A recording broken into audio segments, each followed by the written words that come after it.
Hello, this video is all about foreign currency bank revaluations in Sage Intacct. When you enable multi-currency subscriptions in Sage Intacct, you will create transactions in currencies that are different from your base currency. For example, if your base currency is GBP, you are able to create bank accounts in foreign currencies such as dollars or maybe euros, and then you can create invoices and payments in these different currencies in the system. Now, doing so means an exchange rate will need to be used to convert the value from dollars or euros, for example, to GBP. Now, because exchange rates fluctuate, it is necessary to revalue your foreign currency bank accounts in Sage Intacct to make sure that the base currency equivalent of any foreign values will be accurately reflected in your financial reports. So let's take a look now at setting up and running a bank revaluation in Sage Intacct. So first thing we need to do before we run the bank revaluation is check our permissions. So we're subscribed to cash management. The user type needs to be business, project manager or employee. And then now to check permissions, we're going to go into company, and then in the admin tab, we're going to select roles. And next to the role, we're going to choose subscriptions. And then next to cash management, select permissions. And we need to scroll to the bottom, and we just need to check that where it says revaluation report, we've ticked the run option. So we have full permission set to be able to run the revaluation report, and then we're ready to go ahead and perform our bank revaluation. So save on the screen and save again, and then we'll take a look at run the revaluation report now. Performing the bank revaluation is very straightforward. We just need to go to cash management, and underneath the reports option, you can see there is an option there for revaluation. So we're going to choose revaluation. And then we need to choose, first of all, our as of date. So I have transactions dated February and also March as well. And we can run the bank revaluation for both dates, for February and March, okay? I also have my beginning balance already in the system as well.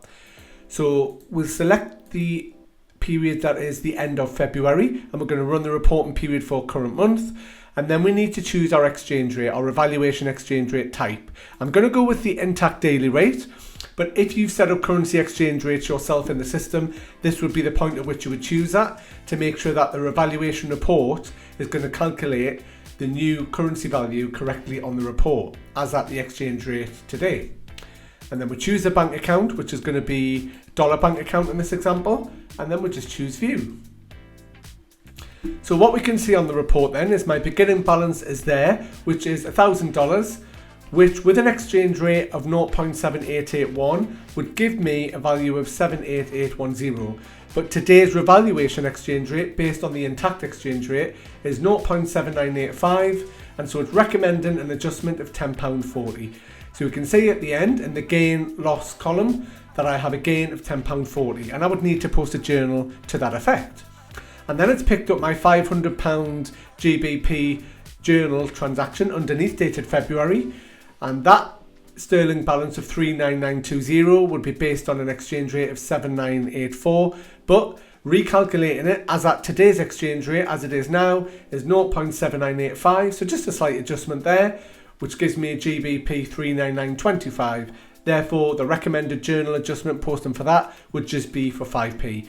So £10.45 overall is the adjustment journal that I would need to post. So underneath this video, there is a link to the help file article, which will guide you through examples of journals that you will need to post for revaluation purposes. So based on the figures I've got on this report, I would then go ahead and post that journal. But do have a look at the help file article for more guidance around posting that journal. So let's take a look again at the report for March, just so we can see some different figures. And then of course we would need to post a journal at that point as well. So to revalue the bank account, the dollar bank account for March is the same procedure. So we're going to go to cash management and just replicate what we did before. So revaluation, but this time I'm going to choose a date as at the end of March. Again, I'm going to select current month to show me my values for March. I'll go with the Intacct daily rate again, choose the dollar bank account, and we'll select view, and this should pick up the journal I've posted for March. So we can see again we have our beginning balance with the relevant exchange rate and the base rate equivalent. In this case, it's recommending an adjustment posting of £12.60.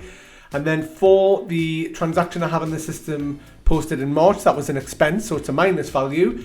And it is recommending an adjustment based on the revaluation exchange rate of 7985. We can see there's a slight increase from what it was originally. So that's going to cost me, so that's £1.96 for that journal adjustment.